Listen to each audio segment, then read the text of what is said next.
વિદ્યાર્થી મિત્રો, કેજે એજ્યુકેશન ચેનલમાં આપનું સ્વાગત છે। પ્રકરણ 6 સ્વાધ્યાયના એમસીક્યુ વિશે વાત કરીશું।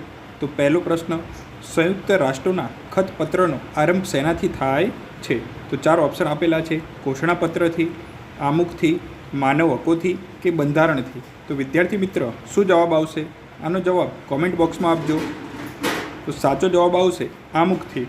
તો આપણે સમજૂતી જોઈએ તો સંયુક્ત રાષ્ટ્રોના ખતપત્ર એક આંતરરાષ્ટ્રીય સંધિ છે જે સંયુક્ત રાષ્ટ્રોના ઉદ્દેશો અને સિદ્ધાંતોને વ્યાખ્યાયિત કરે છે। આ ખતપત્રનો આરંભ આમુખથી થાય છે, જેમાં સંયુક્ત રાષ્ટ્રોના હેતુઓ દર્શાવવામાં આવ્યા છે। ઘોષણાપત્ર, માનવ હકો અને બંધારણ એ અન્ય દસ્તાવેજો છે જે સંયુક્ત રાષ્ટ્રો સાથે સંબંધિત હોઈ શકે છે, પરંતુ ખતપત્રનો આરંભ આમુખથી થાય છે।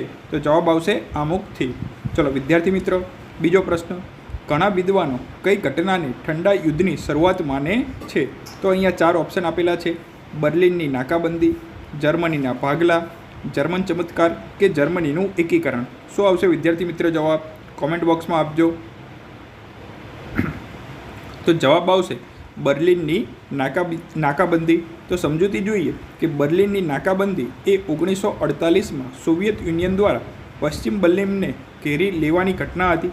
આ ઘટનાને ઠંડા યુદ્ધની શરૂઆત તરીકે ગણવામાં આવે છે, કારણ કે તેનાથી પશ્ચિમ દેશો અને સોવિયત યુનિયન વચ્ચે તણાવ વધ્યો હતો।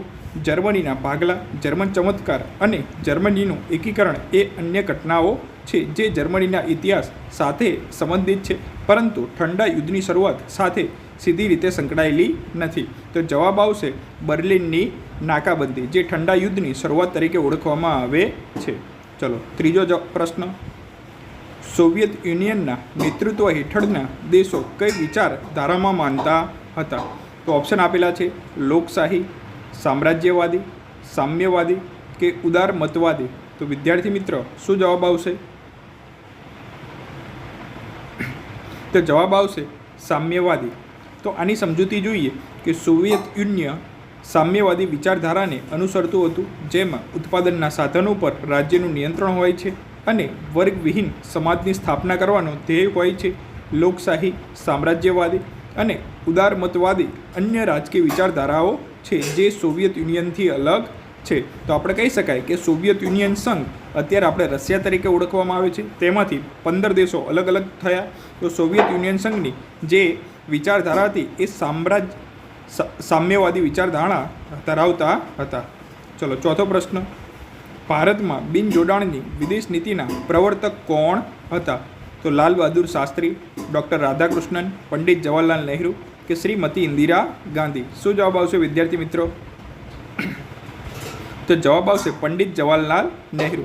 તો સમજૂતી જોઈએ, પંડિત જવાહરલાલ નહેરુ ભારતના પ્રથમ વડાપ્રધાન હતા તથા બિનજોડાણની વિદેશ નીતિના પ્રવર્તક હતા, જેનો હેતુ વિશ્વના કોઈપણ સત્તા જૂથ સાથે જોડાવા વિના સ્વતંત્ર રહેવું। આપણે કહી શકાય કે કોઈ પણ એક બાજુ સોવિયત યુનિયન સંઘ હતું, બીજી બાજુ અમેરિકા હતું, તો આ બંને સાથે જોડાવાનું નહીં અને તટસ્થ રહેવાનું અને નિશસ્ત્રીકરણ કે શસ્ત્રોનું ઉત્પાદન પણ ઘટાડવાનું।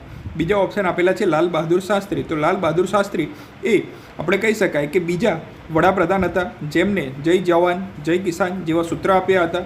ડૉક્ટર રાધાકૃષ્ણન એ એક શિક્ષક હતા, તેમજ ભારતના પ્રથમ ઉપરાષ્ટ્રપતિ અને ભારતના બીજા રાષ્ટ્રપતિ તરીકે તેમને ઓળખવામાં આવે છે, અને તેમની યાદમાં જ 5મી સપ્ટેમ્બરે આપણે શિક્ષક દિવસ તરીકે ઉજવવામાં આવે છે। અને પછી આપેલું છે ઇન્દિરા ગાંધી। જે ઇન્દિરા ગાંધી છે એ જવાહરલાલ નહેરુના પુત્રી હતા અને પછીથી આપણે કહી શકાય કે કોંગ્રેસમાંથી વડાપ્રધાન બન્યા।